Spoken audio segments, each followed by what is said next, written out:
Chu Yuan was a great patriotic poet in Chinese history and the forerunner of Chinese romantic literature. 路漫漫，细雪扬起。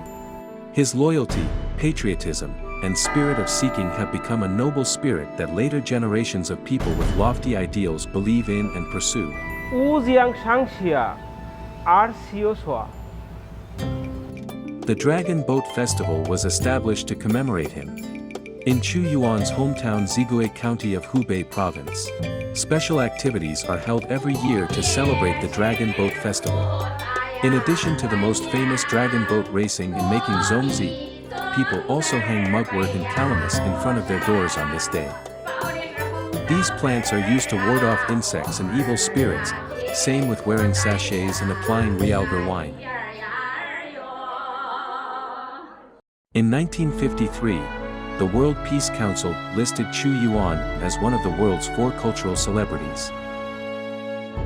In September 2009, UNESCO added the Dragon Boat Festival to the Intangible Cultural Heritage list, making it the first Chinese festival to receive the honor.